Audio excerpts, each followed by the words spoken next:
Hey guys, what's going on? I am finally out of my reading slump, thanks to LeGuin, and the first book I'm going to talk about today, City of Illusions. If you've seen my other videos, you'll know I'm a huge fan of LeGuin. You'll know my favorite book of all time is The Left Hand of Darkness, favorite science fiction book of all time.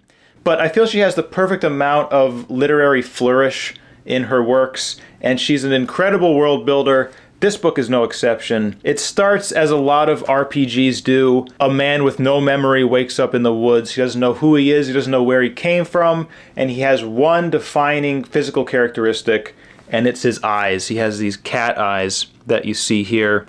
The forest people take him in, raise him as one of their own, but eventually send him out into the world on a journey of self-discovery. And it's one of those future Earths where we built up advanced technology only to have it all come crumbling down, and we're dealing with the aftermath of that. He travels around this world, which is not as detailed as Left Hand of Darkness or The Dispossessed, but it's a shorter book, and it's a pulpier book. Definitely the pulpiest LeGuin I've ever read. He encounters a lot of different communities on his journey, starting with the forest people who consider themselves Thoreauists, so I guess Henry David Thoreau's ideology lasted through the ages. Then he stumbles into these anarchist plains people. He doesn't stumble into them, they attack him and capture him. And I often see LeGuin associated with anarchism, like she was a proponent of it, which I always thought was odd. But she certainly didn't paint them in a good light in this book. Neither did she paint the monarchy in a good light, which was the next stop on his journey. But his ultimate goal is the big city of the realm, which is the one controlled by the Shing. The forest people distrust the Shing. Most people distrust the Shing, but they don't know much about them.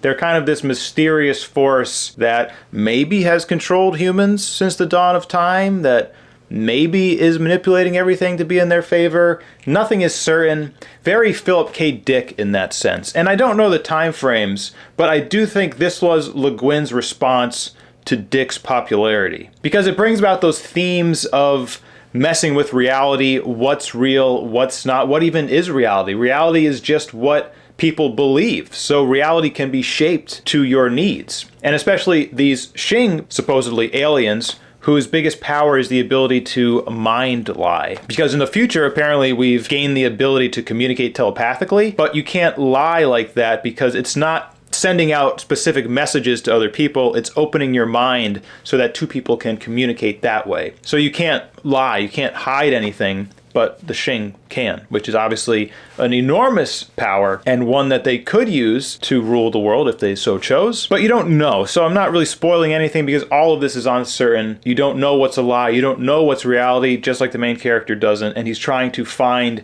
his past and he's trying to find himself through these people who he can't trust. So very Philip K. Dick. A lot of good ideas, well-paced, beautifully written, awesome read.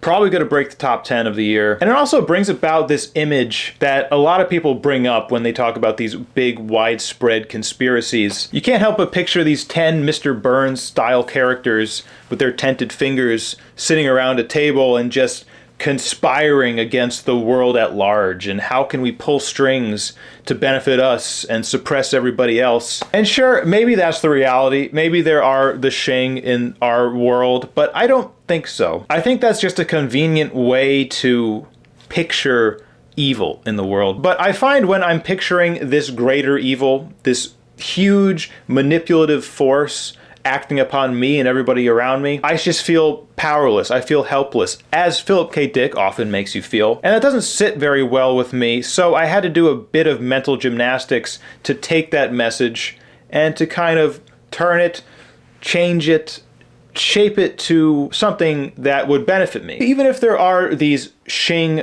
higher entities that are manipulating everything and causing all of this sadness and chaos in the world for their own advantage, I can't do anything about it. I have the power to change what I can change. What is that quote? Give me the power to change what I can and accept what I cannot. I can change the world. I can be the change I want to see in the world. I can't stop people from littering, but I can pick up trash. I can't stop people from lying, but I can be truthful myself. I can't stop people from being cruel, but I can be kind. So that is the amount of power I have in the world. It's very small, but I still have my vote.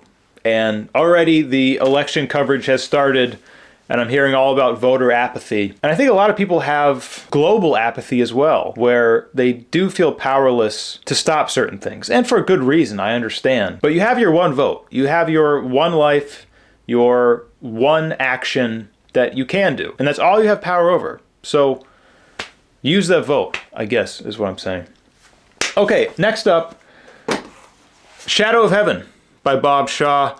Haven't read Bob Shaw before, but this cover definitely caught my attention. And this is a beautiful book. It's got the red edges, intriguing cover art, although I have to admit, a little misleading. They took some artistic liberties. I mean, it's an abstract piece of art, and it's a beautiful one at that.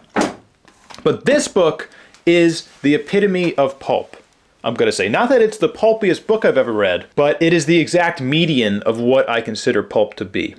It's got this kind of men's adventure story. It's got big global sci-fi ideas. It's set in a world in the future where chemtrails actually have rendered all of Earth's land infertile.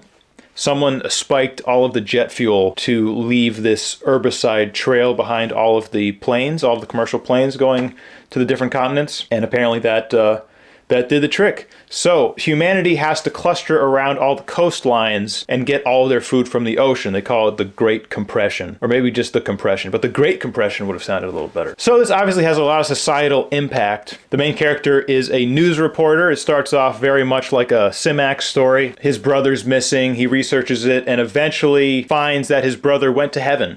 And heaven is, of course, this floating anti-grav farmland. And he finds his way up there and sees what the back of the book describes as savages, but they're not savages.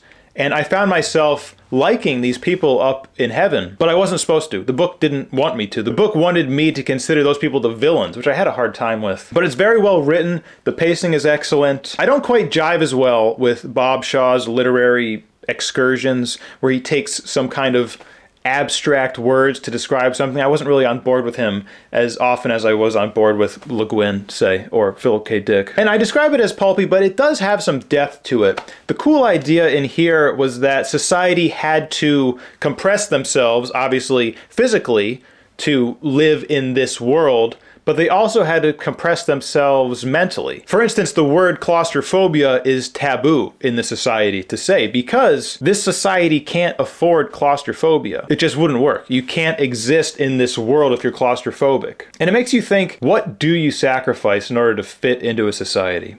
Out of necessity, for the most part, but maybe not in other cases. And then, I'm getting into some minor spoilers here, fair warning. What happens when society needs to stop suppressing that trait in order to advance? And here are the actual spoilers, so direct spoiler warning here. But in this case, humanity learns that the way forward is terraforming Venus. But everyone is so used to these claustrophobic spaces that the sight of endless space would drive them mad. So they are kind of locked into the society that they're in. That was a lot more than I expected from this pulpy novel. I'm glad that I came back to these pulpy books because that is my comfort zone. And that is what I should return to when I'm in a reading slump. For whatever reason, I don't like to linger in my comfort zone, you know, for better or for worse. Not sure it's going to break the top 10, but it'll be up there. I am going to put out a ranking video, worst to best, all books I read in 2023.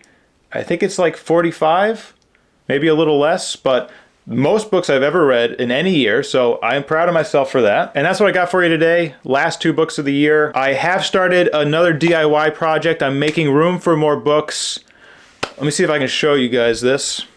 I have this closet in my room that is just my wife's Mardi Gras storage collection that I want to reclaim and use for books. So I'm fixing up this closet over here with some more economical shelves so that I can move all that stuff here. Although I'm not sure how to turn this kind of a deep space into book storage.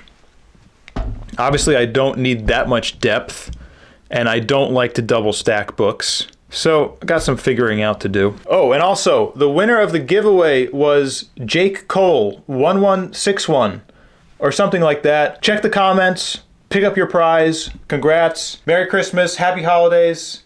Thanks for watching, and I'll see you next time. Bye-bye.